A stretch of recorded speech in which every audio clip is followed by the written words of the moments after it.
Hi friends, welcome back to Ammu's learning. ഇന്ന് നമ്മൾ പഠിക്കുന്നത് 6th സ്റ്റാൻഡേർഡിലെ ബേസിക് സയൻസ് ആണ്. അതിലെ 4th chapter along with motion. അതിൽ കഴിഞ്ഞ ക്ലാസ്സിൽ നമ്മൾ വൈബ്രേഷൻ എന്താണ്, മോഷൻ ഇൻ ആപ്ലിക്കേഷൻ, അതുപോലെ എന്താണ് ടോയ് ഫാനൊക്കെ ഉണ്ടാക്കാൻ പഠിച്ചു. ഇന്ന് നമ്മൾ പഠിക്കുന്നത് ഗിയേഴ്സിനെ കുറിച്ചാണ്. എന്താണ് പൽചക്രങ്ങൾ അല്ലേ? സൈക്ലിങ്ങിന്റെ കാര്യം പറഞ്ഞപ്പോൾ പറഞ്ഞു നമ്മൾ ഫോഴ്സ് അപ്ലൈ ചെയ്യുന്നത് പെഡലിലാണെങ്കിലും അതിന്റെ വീൽസ് കറങ്ങുന്നത് എങ്ങനെയാണ്? സൈക്കിളിന്റെ പെഡലിൽ അറ്റാച്ച് ചെയ്തിരിക്കുന്ന ഗിയർ അല്ലെങ്കിൽ ടൂത്ത് വീൽ കറങ്ങുമ്പോഴാണെന്ന് പറഞ്ഞു അല്ലേ? അപ്പോൾ ആ ഗിയേഴ്സിനെ കുറിച്ചാണ് നമ്മൾ കൂടുതലായി ഇനി പഠിക്കാൻ പോകുന്നത്. നിങ്ങൾ പിക്ചർ നോക്കൂ. As shown in the picture, fix 2 corrugated plastic lids of different sizes on a wooden plank in such a way that they touch each other closely. ചിത്രത്തിൽ കാണിച്ചിരിക്കുന്നത് പോലെ 2 പ്ലാസ്റ്റിക് ലിഡ് എടുക്കുക. ഒന്ന് വലുതും ഒന്ന് ചെറുതും. പിന്നെ എന്താ പ്രത്യേകത? Corrugated plastic ലിഡാണ്. എന്താണ് കോറുഗേറ്റഡ് പ്ലാസ്റ്റിക് ലിഡ് എന്ന് പറഞ്ഞാൽ? ആ പ്ലാസ്റ്റിക് അടപ്പ് ശ്രദ്ധിക്കൂ. അതിന്റെ സൈഡ് കണ്ടോ? സ്മൂത്ത് ആയിട്ടുള്ള സർഫസ് ആണോ? അല്ല. പിന്നെ എങ്ങനെയാണ്? പുറത്തേക്ക് തള്ളിയും കുഴിഞ്ഞും ഇരിക്കുന്ന തരത്തിലുള്ള സർഫസ്. ഇതാണ് കോറുഗേറ്റഡ് പ്ലാസ്റ്റിക് ലിഡ്സ്. ഇതെന്ത് ചെയ്യണം? ഒരു വുഡൻ പ്ലാങ്കിൽ, ഒരു മരപ്പലകയിൽ ആണി വെച്ച് ഉറപ്പിക്കുക. എങ്ങനെയാണ് ഉറപ്പിക്കേണ്ടത്? രണ്ടും പരസ്പരം ടച്ച് ചെയ്തിരിക്കുന്ന രീതിയിൽ ഉറപ്പിക്കണം. Now turn each lid. What do you observe? അത് കഴിഞ്ഞ് എന്ത് ചെയ്യണം? ഓരോ ലിഡിനെയും നമ്മൾ കറക്കി നോക്കുക. അപ്പോൾ എന്താണ് കാണാൻ കഴിയുന്നത്? When the small lid is turn to the left, in which direction does the big lid turn? ആ ചെറിയ ലിഡിനെ ലെഫ്റ്റ് സൈഡിലോട്ട് ടേൺ ചെയ്യുമ്പോൾ ഏത് ഡയറക്ഷനിലോട്ടാണ് ആ വലിയ ലിഡ് ടേൺ ചെയ്യുന്നത്? അതായത് നമ്മൾ ചെറിയ അടപ്പിനെ ഇടത് സൈഡിലോട്ട് കറക്കുമ്പോൾ വലിയ അടപ്പ് ഏത് സൈഡിലോട്ട് കറങ്ങും? അതുപോലെ തിരിച്ച് ചെറിയ അടപ്പിനെ റൈറ്റ് സൈഡിലോട്ട് കറക്കുമ്പോൾ വലിയ അടപ്പ് ഏത് ഡയറക്ഷനിലോട്ട് കറങ്ങും? When the small lid is turned on the left, the big lid is turn to right. മനസ്സിലായോ? ചെറിയ ലിഡിനെ ലെഫ്റ്റ് സൈഡിലോട്ട് കറക്കുമ്പോൾ വലിയ ലിഡ് റൈറ്റ് സൈഡിലോട്ട് കറങ്ങും. When the small lid is turn to the right, the big lid is turn to the left. Small ലിഡിനെ right സൈഡിലോട്ട് turn ചെയ്യിപ്പിക്കുമ്പോൾ വലിയ ലിഡ് ലെഫ്റ്റ് സൈഡിലോട്ട് ടേൺ ചെയ്യും. Does the big lid is also complete one rotation when the small lid completes one? ചെറിയ lid ഒരു rotation പൂർത്തിയാക്കുമ്പോൾ വലിയ ലിഡും അതുപോലെ ഒരു റൊട്ടേഷൻ പൂർത്തിയാക്കുമോ? നോ, ഇല്ല അല്ലേ? ചെറിയ ലിഡ് ഒരു റൊട്ടേഷൻ പൂർത്തിയാക്കുമ്പോൾ വലിയ ലിഡ് ഒരു റൊട്ടേഷൻ പൂർത്തിയാക്കുന്നില്ല. മനസ്സിലായോ? ചെറിയ ലിഡ് തുടങ്ങിയ സ്ഥലത്ത് ആ ലിഡ് മുഴുവൻ കറങ്ങി വന്നെത്തുമ്പോൾ വലിയ ലിഡ് അതുപോലെ ഫുൾ കറങ്ങി എത്തുന്നില്ല. How many times does the small lid rotate when the big lid is rotated once? ആ വലിയ ലിഡ് ഒരു റൊട്ടേഷൻ പൂർത്തിയാക്കുമ്പോൾ ചെറിയ ലിഡ് എത്ര തവണയായിരിക്കും റൊട്ടേഷൻ പൂർത്തിയാക്കുന്നത്? The small lid makes more than one rotation. വലിയ ലിഡ് ഒരു റൊട്ടേഷൻ പൂർത്തിയാക്കുമ്പോൾ സ്മോൾ ലിഡ് ഒന്നിൽ കൂടുതൽ തവണ റൊട്ടേഷൻ പൂർത്തിയാക്കും. മനസ്സിലായോ? Is the interlocking of corrugations on the lids that enables one to rotate with other. Such wheels are called gears. എന്താണ് gears? വീൽസിന്റെ interlocking വഴി ഒരു വീല് കറങ്ങുമ്പോൾ മറ്റേ വീലും കൂടി കറങ്ങുന്നു എങ്കിൽ അങ്ങനെയുള്ള വീൽസിനെ എന്ത് പറയാം? ഗിയേഴ്സ് എന്ന് പറയാം. അങ്ങനെയാണെങ്കിൽ എവിടെയൊക്കെയാണ് നിങ്ങൾ ഗിയേഴ്സ് കണ്ടിട്ടുള്ളത്? ഏതൊക്കെ സാധനങ്ങളിലാണ് ഗിയേഴ്സ് കണ്ടിട്ടുള്ളത്? കൂടുതലും നിങ്ങൾ ടോയ്സിൽ കണ്ടിട്ടുണ്ടാകും അല്ലേ? അതുപോലെ ഹാൻഡ് ഡ്രിൽ, റബ്ബർ ഷീറ്റ് അടിക്കാൻ ഉപയോഗിക്കുന്ന മെഷീനുണ്ട്. Machine used for making rubber sheets. അതുപോലെ വാച്ചിൽ, ക്ലോക്കിൽ, പിന്നെന്താ സൈക്കിൾ, മോട്ടോർ കാർ, അങ്ങനെ പല ഉപകരണങ്ങളിലും ഗിയേഴ്സ് ഉപയോഗിക്കുന്നുണ്ട്. Where have you seen gears? എന്തൊക്കെ പറയാം? Toys, hand drill, machine used for making rubber sheets, watch, clock, പിന്നെയോ cycle, motor cars etcetera. Try rotating the gears in hand drills and toys. Observe and find out the changes gears can bring about in motion on the basis of the indicators given below and write them down in the science diary. Hand ഡ്രിൽസിലെയും ടോയ്സിലെയും gears rotate ചെയ്തിട്ട് gears അതിന്റെ മോഷനിൽ കൊണ്ടുവരുന്ന changes എന്തൊക്കെയാണെന്ന് observe ചെയ്യാനാണ്. On the basis of the indicators given below. താഴെ തന്നിരിക്കുന്ന സൂചകങ്ങൾ ഉപയോഗിച്ച് നമ്മൾ ആൻസർ ചെയ്യണം. മനസ്സിലായോ? എന്നിട്ട് നിങ്ങളുടെ സയൻസ് ഡയറിയിൽ എഴുതണം. അപ്പോൾ ഹാൻഡ് ഡ്രിൽസിലും ടോയ്സിലും ഗിയേഴ്സ് എന്താണ് മാറ്റം കൊണ്ടുവരുന്നത്, അല്ലെങ്കിൽ ഗിയേഴ്സ് അതിന്റെ മോഷനിൽ കൊണ്ടുവരുന്ന ചേഞ്ചസ് എന്തൊക്കെയാണ്?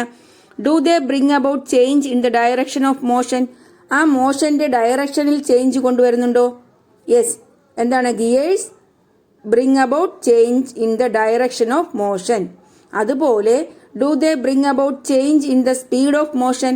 മോഷന്റെ സ്പീഡിൽ എന്തെങ്കിലും ചേഞ്ച് കൊണ്ടുവരാൻ ഗിയേഴ്സിന് കഴിയുമോ? Yes, they bring about change in the speed of motion. ഒരു വസ്തുവിന്റെ മോഷന്റെ സ്പീഡിൽ ചേഞ്ച് കൊണ്ടുവരാൻ കഴിയും, അതുപോലെ ആ മോഷന്റെ ഡയറക്ഷനിലും ചേഞ്ച് കൊണ്ടുവരാൻ കഴിയും. അപ്പോൾ എന്ത് പറയാം?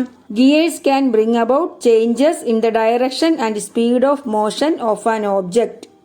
ഗിയേഴ്സിന്റെ യൂസ് കൊണ്ട് ഒരു വസ്തുവിന്റെ മോഷന്റെ ഡയറക്ഷൻ ചേഞ്ച് ചെയ്യും, അതുപോലെ ആ വസ്തുവിന്റെ സ്പീഡും ചേഞ്ച് ചെയ്യും. മനസ്സിലായോ? By making use of the rotation of one part of a machine, gears help us to set in motion more than one part of a machine at different speeds and different direction. എന്തു പറയാം? Gears ഉപയോഗിക്കുന്നത് കൊണ്ട് ഒരു വസ്തുവിന്റെ ഒരു പാർട്ടിലുണ്ടാകുന്ന motion മറ്റുള്ള പാർട്ടിനെയും മോഷനിലാക്കാൻ സഹായിക്കുന്നു. അതെങ്ങനെയാണ്? At different speeds and in different direction. Different സ്പീഡിലും ഡിഫറൻറ്റ് ഡയറക്ഷനിലും. When a big wheel is turned using a small wheel, ഒരു ബിഗ് വീലിനെ സ്മോൾ വീൽ ഉപയോഗിച്ച് കറക്കുമ്പോൾ the speed of rotation decreases. ആ റൊട്ടേഷൻ സ്പീഡ് കുറയും. സ്മോൾ വീൽ ഉപയോഗിച്ചാണ്, അതായത് സ്മോൾ വീലിനെ കറക്കുമ്പോഴാണ് വലിയ വീലും കൂടി കറങ്ങുന്നതെങ്കിൽ ആ വീലിന്റെ സ്പീഡ് കുറയും. എന്നാൽ നേരെ തിരിച്ചാണെങ്കിൽ എങ്ങനെയാണ്? വലിയ വീലിനെ നമ്മൾ റൊട്ടേറ്റ് ചെയ്യിപ്പിക്കുമ്പോൾ അതിൻ്റെ കൂടെ ചെറിയ വീലും കൂടി കറങ്ങുകയാണെങ്കിൽ സ്പീഡ് കൂടും. മനസ്സിലായോ? വലിയ വീൽ ഉപയോഗിച്ച് ചെറിയ വീലിനെ കറക്കുമ്പോൾ വീലിന്റെ സ്പീഡ് കൂടും, എന്നാൽ ചെറിയ വീൽ ഉപയോഗിച്ച് വലിയ വീലിനെ കറക്കുകയാണെങ്കിൽ സ്പീഡ് കുറയും. When a big wheel is turned using a small wheel, the speed of rotation decreases. When it is reversed, the speed increases. The use of gears can bring about changes in speed and direction of motion. We make use of this advantage in a number of machines. ഗിയേഴ്സിന്റെ ഈ ഗുണമാണ് പല മെഷീൻസിലും നമ്മൾ ഉപയോഗിക്കുന്നത്. ആ മെഷീൻസിന്റെ സ്പീഡിൽ change വരുത്താനും direction change വരുത്താനും അതിന് യോജിച്ച തരത്തിലുള്ള ഗിയേഴ്സ് ഉപയോഗിക്കുന്നു. അപ്പോൾ what are the uses of gears എന്ന് ചോദിച്ചാൽ എന്തൊക്കെ പറയാം? Gears help us to set in motion more than one part of a machine at different speeds and in different directions. എന്താണ് പറയുന്നത്? ഒരു മെഷീന്റെ ഒന്നിൽ കൂടുതൽ പാർട്ടുകൾ ഡിഫറൻറ്റ് സ്പീഡിലും ഡിഫറൻറ്റ് ഡയറക്ഷനിലും നമുക്ക് സെറ്റ് ചെയ്യാൻ പറ്റും. ഗിയേഴ്സ് ഉപയോഗിച്ച് സെറ്റ് ചെയ്യാം. Gears help us to set in motion more than one part of a machine at different speeds and in different directions. അപ്പോൾ ഇത്രയും കാര്യങ്ങളാണ് ഗിയേഴ്സിനെ പറ്റി കൊടുത്തിട്ടുള്ളത്. എങ്കിൽ നമുക്കിനി ഈ ചാപ്റ്ററിലെ ലെറ്റേഴ്സ് അസസ് നോക്കാം. ഒന്നാമത്തെ question, a man pulling A hand cart applies force on it in the following situations. What is the purpose in each case? ഒരു കൈവണ്ടി വലിക്കുന്ന ആൾ താഴെ തന്നിരിക്കുന്ന രണ്ട് സിറ്റുവേഷനിലും ഫോഴ്സ് അപ്ലൈ ചെയ്യുകയാണ് എങ്കിൽ what is the purpose in each case? ഓരോ സിറ്റുവേഷനിലും ആ force apply ചെയ്യുന്നത് കൊണ്ടുള്ള ഉപയോഗം എന്താണ്? മനസ്സിലായോ? അദ്ദേഹം അപ്ലൈ ചെയ്യുന്ന ഫോഴ്സിന്റെ ഉപയോഗം രണ്ട് സിറ്റുവേഷനിലും എങ്ങനെയാണ്? ഒന്നാമത്തെ സിറ്റുവേഷൻ ഏതാ? When he starts pulling the hand cart. Hand cart പുള്ളി ചെയ്യുമ്പോൾ അദ്ദേഹം അപ്ലൈ ചെയ്യുന്ന ഫോഴ്സ്. ഉന്തുവണ്ടി വലിക്കുമ്പോൾ അദ്ദേഹം അപ്ലൈ ചെയ്യുന്ന ഫോഴ്സ്. അതിന്റെ യൂസ് എന്താ? അതിന്റെ പർപ്പസ് എന്താ? ആ ഉന്തുവണ്ടിയെ ചലിപ്പിക്കാൻ വേണ്ടിയാണ് ഫോഴ്സ് കൊടുക്കുന്നത്, അല്ലേ? അപ്പോൾ എന്ത് പറയാം? In order to set the cart into motion. മനസ്സിലായോ? ആ കാർട്ടിനെ, ആ ഉന്തുവണ്ടിയെ മോഷനിലാക്കാൻ വേണ്ടിയാണ് അദ്ദേഹം ആ ഹാൻഡ് കാർട്ടിനെ പുള്ളി ചെയ്തത്, അല്ലേ? ഇനി രണ്ടാമത്തെ സിറ്റുവേഷൻ ഏതാ? When it goes on a down hill. ഒരു കുന്നിന്റെ താഴോട്ടാണ് അദ്ദേഹം മൂവ് ചെയ്യുന്നതെങ്കിൽ എന്ത് ഫോഴ്സാണ് അപ്ലൈ ചെയ്യുന്നത്? ആ കാർട്ടിന്റെ സ്പീഡ് കുറയ്ക്കാനുള്ള ഫോഴ്സാണ് അപ്ലൈ ചെയ്യുന്നത്, അല്ലേ? എന്ത് പറയാം? In order to decrease the speed of the cart. മനസ്സിലായല്ലോ? അപ്പോൾ രണ്ട് സിറ്റുവേഷനിലും അപ്ലൈ ചെയ്യുന്ന ഫോഴ്സിന്റെ പർപ്പസ് എന്തൊക്കെയാണെന്ന് ചോദിച്ചാൽ, ഒന്നാമത്തെ സിറ്റുവേഷനിൽ he pulls the hand cart to set the cart into motion. രണ്ടാമത്തേതോ when it goes on a down hill he applies force to decrease the speed of the cart. മനസ്സിലായോ? What are the changes force can bring about in the motion? ഈ apply ചെയ്യുന്ന force മോഷനിൽ എന്തൊക്കെ changes ആണ് കൊണ്ടുവന്നത്? ഒന്നാമത്തെ സിറ്റുവേഷനിൽ force is used to start motion to an object. രണ്ടാമത്തേതിലോ to change the speed of motion of moving objects. മനസ്സിലായോ? അപ്പോൾ ഫോഴ്സ് എന്തൊക്കെ ചേഞ്ചസ് ആണ് മോഷനിൽ കൊണ്ടുവന്നതെന്ന് ചോദിച്ചാൽ എങ്ങനെ പറയാം? Force is used to start motion to an object and to change the speed of motion of moving objects. അടുത്ത question എന്താ? Which type of motion is dominant in the following situations? താഴെ തന്നിരിക്കുന്ന സിറ്റുവേഷൻസിൽ ഏതൊക്കെ തരത്തിലുള്ള മോഷൻസ് ആണ് കാണുന്നത്? ഒന്നാമത്തേത്, an aeroplane gaining speed on the runway before take off. ഒരു എയ്റോപ്ലെയിൻ ടേക്ക് ഓഫിന് മുന്നേ റൺവേയിൽ മൂവ് ചെയ്യുന്നത്. പിന്നെന്താണ്? ഒരു ബൈസൈക്കിളിന്റെ റൊട്ടേറ്റിംഗ് വീലിലെ വാൽവ് ട്യൂബിന്റെ മോഷൻ. മനസ്സിലായോ? റൊട്ടേറ്റ് ചെയ്യുന്ന വീലിലെ വാൽവ് ട്യൂബിലെ മോഷൻ എങ്ങനെയാണ്? Find one example each for other kinds of motion as well. അതുപോലെ മറ്റുള്ള മോഷനും ഓരോ എക്സാമ്പിൾ വീതം എഴുതുക. അപ്പോൾ നമുക്ക് ഒന്നാമത്തെ മോഷൻ നോക്കാം. എയ്റോപ്ലെയിൻ റൺവേയിലൂടെ മൂവ് ചെയ്യുന്നത് ലീനിയർ മോഷനാണ്, സ്ട്രെയിറ്റ് ലൈൻ മോഷനാണ്. അതായത് വിമാനം ടേക്ക് ഓഫ് ചെയ്യുന്നതിന് മുന്നേ, പൊങ്ങുന്നതിന് മുന്നേ റൺവേയിലൂടെ മൂവ് ചെയ്യുന്നത് സ്ട്രെയിറ്റ് ലൈൻ മോഷനാണ്. അപ്പോൾ അതിനെന്ത് പറയാം? Linear motion. ഇനി സൈക്കിളിലെ റൊട്ടേറ്റിംഗ് വീലിലെ വാൽവ് ട്യൂബിന്റെ മോഷൻ സർക്കുലർ മോഷൻ. എങ്ങനെയാണ്? സർക്കിളായിട്ടാണ് മൂവ് ചെയ്യുന്നത്. റൊട്ടേറ്റിംഗ് വീലിലെ വാൽവ് ട്യൂബ് സർക്കുലർ മോഷനാണ്. അതുപോലെ മറ്റുള്ള മോഷൻ എഴുതി അതിന് എക്സാമ്പിൾ എഴുതാൻ പറഞ്ഞാൽ ഇനി ഏതാ? റൊട്ടേഷണൽ മോഷനും ഓസിലേഷനും ഉണ്ട് അല്ലേ?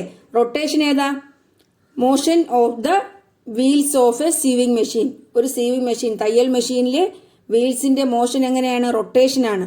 ഓസിലേഷൻ എക്സാമ്പിൾ എന്ത് പറയാം? The motion of a pendulum, പെൻഡുലത്തിന്റെ മോഷൻ അല്ലേ? അപ്പോൾ എല്ലാം മനസ്സിലായല്ലോ. ഇനി അടുത്തെന്താ? The table on oscillation prepared by Latika, Iqbal and Sonu is given below. ഓസിലേഷനെ പറ്റി ഒരു ടേബിൾ ഉണ്ടാക്കിയിട്ടുണ്ട്. ആരൊക്കെയാണ്? ലതികയും ഇക്ബാലും സോനുവും. അതിൽ ആരുടെ ടേബിൾ ആണ് correct? Whose findings are correct? Which are the ones that cannot be considered as examples of oscillation? ആ തന്നിരിക്കുന്നതിൽ ഏതൊക്കെയാണ് ഓസിലേഷൻ അല്ലാത്തത്? What is the difference between vibration and oscillation? വൈബ്രേഷനും ഓസിലേഷനും തമ്മിലുള്ള വ്യത്യാസം എന്തൊക്കെയാണ്? ഇത്രയും കാര്യങ്ങളാണ് എഴുതേണ്ടത്. ആദ്യം നമുക്ക് ഓരോരുത്തരുടെ ടേബിൾ നോക്കാം. ഒന്നാമത്തേത് Latika. The motion of the membrane across the drum head of a chenda on beating it. ചെണ്ട കൊട്ടുമ്പോൾ ചെണ്ടയുടെ തുകലിന്റെ ചലനം. പിന്നെയോ the motion of a swinging cot, ആട്ടുകട്ടിലിന്റെ ചലനം. The motion of a giant wheel, giant വീലിലെ മോഷൻ. പിന്നെ ഇക്ബാൽ എന്താ പറഞ്ഞത്? The motion of the membrane across the drum head of a chenda on beating it. ചെണ്ട കൊട്ടുമ്പോൾ ചെണ്ടയുടെ തുകലിന്റെ ചലനം. The motion of the string while playing veena, വീണ വായിക്കുമ്പോൾ വീണക്കമ്പിയുടെ motion. The motion of the prongs of an excited tuning fork, ഒരു excited tuning ഫോർക്കിന്റെ മോഷൻ. ഇനി സോനുവിന്റെ കണ്ടെത്തൽ എന്തൊക്കെയാണ്? The motion of an arrow shot from a bow, ഒരു അമ്പിന്റെ motion. The motion of the prongs of an excited tuning fork, tuning ഫോർക്കിന്റെ motion. The motion of a stretched metal wire on strumming it, വലിച്ചു കെട്ടിയ ഒരു metal വയറിൽ തട്ടുമ്പോഴുള്ള ചലനം. അപ്പോൾ ഇതിൽ ആരുടെ ടേബിളാണ് correct? Whose findings are correct? Iqbal അല്ലെ? Findings of Iqbal. ഇനി which are the ones that cannot be considered as examples of oscillation? ഈ തന്നിരിക്കുന്നതിൽ ഏതൊക്കെയാണ് ഓസിലേഷൻ അല്ലാത്തത്? നമുക്ക് ടേബിൾ നോക്കിക്കഴിഞ്ഞാൽ ലതികയുടെ ടേബിളിൽ the motion of a giant wheel ഉണ്ട്. ജയന്റ് വീലിന്റെ മോഷൻ ഓസിലേഷൻ അല്ല. ജയന്റ് വീൽ എന്താണ്? റൊട്ടേഷനാണ്. ഒരു ആക്സിസിനെ കേന്ദ്രീകരിച്ചുകൊണ്ടാണ് ജയന്റ് വീൽ കറങ്ങുന്നത്. ഇനി സോനുവിന്റെ ടേബിളിൽ ഓസിലേഷൻ അല്ലാത്തത് ഏതാണ്? The motion of an arrow shot from a bow, ഒരു ആരോ പോകുന്നത് സ്ട്രെയിറ്റ് ലൈൻ മോഷനാണ് അല്ലേ? Linear motion. അപ്പോൾ അതും കറക്റ്റ് അല്ല. അങ്ങനെ നോക്കുമ്പോൾ ഇക്ബാലിന്റെ ടേബിളിലാണ് എല്ലാം ഓസിലേഷൻ മോഷനിൽ വരുന്നത്. അതുകൊണ്ട് ഇക്ബാലിന്റെ ടേബിളാണ് കറക്റ്റ്. ഇനി എന്താണ് ഓസിലേഷനും വൈബ്രേഷനും എന്ന് ചോദിച്ചിട്ടുണ്ട്. What is the difference between vibration and oscillation? The to and fro motion of a body about a mean position is called oscillation അല്ലേ? ഒരു മീൻ പൊസിഷനിൽ നിന്നുകൊണ്ട് ടു ആൻഡ് ഫ്രോ മോഷനെയാണ് ഓസിലേഷൻ എന്ന് പറയുന്നത്. എന്നാൽ വൈബ്രേഷൻ എന്താണ്? Fast oscillation of an object are referred to as vibrations. Fast ആയിട്ടുള്ള ഓസിലേഷൻ ആണ് വൈബ്രേഷൻ. അപ്പോൾ ഓസിലേഷനും വൈബ്രേഷനും തമ്മിലുള്ള ഡിഫറൻസ് മനസ്സിലായല്ലോ. അടുത്ത question, observe the arrangement of gears in the figure. ഫിഗറിൽ ഗിയേഴ്സിന്റെ അറേഞ്ച്മെന്റ് ഒബ്സർവ് ചെയ്യുക. നിങ്ങൾ കണ്ടോ? 1 2 3 4 4 ഗിയേഴ്സ് കൊടുത്തിട്ടുണ്ട്. അതിന്റെ അറേഞ്ച്മെന്റ് കണ്ടല്ലോ. ആദ്യം ചെറിയ ഗിയർ, പിന്നെ കുറച്ചും കൂടി വലുത്, കുറച്ചും കൂടി വലുത്, പിന്നെ ഏറ്റവും വലുത് അല്ലേ? ഇനി അതിനെ ബേസ് ചെയ്തുകൊണ്ടുള്ള ക്വസ്റ്റ്യൻ എന്താ? When the first gear is rotated which other gear would also rotate in the same direction. First gear rotate ചെയ്യുമ്പോൾ അതിന്റെ അതേ ഡയറക്ഷനിൽ റൊട്ടേറ്റ് ചെയ്യുന്ന ഗിയർ ഏതാണ്? നമുക്ക് നോക്കാം. ഫസ്റ്റ് ഗിയർ ഞാൻ ലെഫ്റ്റിലോട്ട് കറക്കുന്നു, അപ്പോൾ സെക്കൻഡ് എവിടെയായിരിക്കും? സെക്കൻഡ് റൈറ്റിലോട്ട് കറങ്ങും. സെക്കൻഡ് റൈറ്റിലോട്ട് കറങ്ങുമ്പോൾ തേർഡ് ലെഫ്റ്റിലോട്ട് കറങ്ങും. തേർഡ് ലെഫ്റ്റിലോട്ട് കറങ്ങുമ്പോൾ ഫോർത്ത് റൈറ്റിലോട്ട് കറങ്ങും. അപ്പോൾ 3 ആണ് ഫസ്റ്റിന്റെ അതേ ഡയറക്ഷനിൽ കറങ്ങുന്ന gear. Which gear would be the slowest? ഏത് ഗിയർ ആയിരിക്കും ഏറ്റവും സ്ലോയിൽ കറങ്ങുന്നത്? ഫോർത്ത് അല്ലേ? എന്തുകൊണ്ടാണ്? നമ്മൾ നേരത്തെ പറഞ്ഞു, വലിയ വീൽ കറങ്ങുന്നത് ചെറിയ വീലിനനുസരിച്ചാണെങ്കിൽ, അല്ലെങ്കിൽ ചെറിയ വീലിൽ നിന്നാണ് വലിയ വീൽ കറങ്ങുന്നതെങ്കിൽ അതിന്റെ സ്പീഡ് കുറവായിരിക്കുമെന്ന് പറഞ്ഞു. അപ്പോൾ ഇവിടെ ഏറ്റവും സ്ലോയിൽ കറങ്ങുന്നത് വലിയ വീലാണ്. മനസ്സിലായോ? 4ാമത്തെ വീൽ. ഇനി complete the following concept map suitably. തന്നിരിക്കുന്ന കൺസെപ്റ്റ് മാപ്പ് കംപ്ലീറ്റ് ചെയ്യാനാണ്. നോക്കാം. മോഷൻ. ഒന്നാമത്തേത് different types of motion and the devices used. Different ടൈപ്സിലുള്ള മോഷനും അതിനുപയോഗിക്കുന്ന ഡിവൈസും എഴുതാനാണ്. ഏതൊക്കെ എഴുതാം? ഓസിലേഷൻ തന്നിട്ടുണ്ട്. ഓസിലേഷൻ ഏതാണ്? Pendulum, swing, swinging cot, strings of veena. ഇനി റൊട്ടേഷൻ എന്ന് പറയാം. Wheels of vehicles, wheels of flour mill, പിന്നെ ഫാൻ. അടുത്ത് സർക്കുലർ മോഷൻ എഴുതാം. ഏതാ device? The tip of A clock's hand. Clock ഹാൻഡ്സിന്റെ ടിപ്പിന്റെ മോഷൻ. അതുപോലെ certain rides in the amusement park. Amusement പാർക്കിലെ ചില റൈഡുകളൊക്കെ എങ്ങനെയാണ്? സർക്കുലർ മോഷനിലാണ്. അടുത്തു വരുന്നത് devices that can bring about changes in motion and their uses. മോഷനിൽ ചേഞ്ച് കൊണ്ടുവരുന്ന ഡിവൈസും അതുപോലെ അതിന്റെ യൂസസും. എന്തു പറയാം? Gear. Gear to change the direction and speed of motion. നമ്മൾ നേരത്തെ പറഞ്ഞു, ഒരു ഡിവൈസിന്റെ ഡയറക്ഷനും സ്പീഡും ചേഞ്ച് ചെയ്യാൻ ഗിയർ ഉപയോഗിക്കുന്നു. അതുപോലെ കഴിഞ്ഞ ക്ലാസ്സിൽ നമ്മൾ പറഞ്ഞു belt to transfer the force from one point to another. ഒരു പോയിന്റിൽ നിന്നും വേറൊരു പോയിന്റിലോട്ട് ഫോഴ്സ് ട്രാൻസ്ഫർ ചെയ്യാൻ ബെൽറ്റ് ഉപയോഗിക്കാറുണ്ട്. അതുപോലെ ചെയിൻ എന്തിനാ ഉപയോഗിക്കുന്നത്? To transfer the force applied at a point to another point. ഒരു പോയിന്റിൽ അപ്ലൈ ചെയ്യുന്ന ഫോഴ്സ് വേറൊരു പോയിന്റിലോട്ട് ട്രാൻസ്ഫർ ചെയ്യാൻ ചെയിൻ ഉപയോഗിക്കാറുണ്ട്.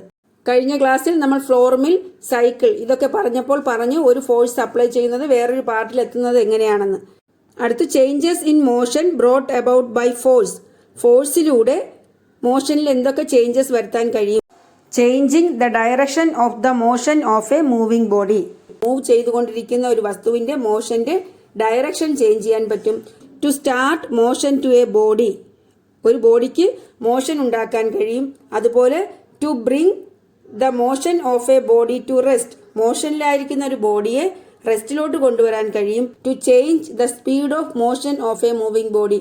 മൂവ് ചെയ്തുകൊണ്ടിരിക്കുന്ന ഒരു ബോഡിയുടെ സ്പീഡ് ഓഫ് മോഷൻ ഇൻക്രീസ് ചെയ്യാനോ ഡിക്രീസ് ചെയ്യാനോ കഴിയും. മനസ്സിലായല്ലോ?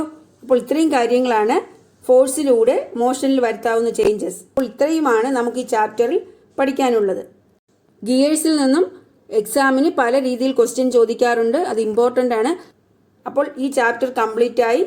അടുത്ത ക്ലാസ്സിൽ നമുക്കിനി പുതിയ ചാപ്റ്റർ പഠിക്കാം. നിങ്ങൾക്ക് എൻ്റെ ക്ലാസ് ഇഷ്ടപ്പെട്ടു എന്ന് വിചാരിക്കുന്നു. നിങ്ങൾക്ക് എൻ്റെ ക്ലാസ് ഇഷ്ടപ്പെട്ടാൽ നിങ്ങൾ എൻ്റെ ചാനൽ സബ്സ്ക്രൈബ് ചെയ്യണം. നിങ്ങളുടെ ഫ്രണ്ട്സിനൊക്കെ ഷെയർ ചെയ്യണം. Thanks for watching Ammu's learning.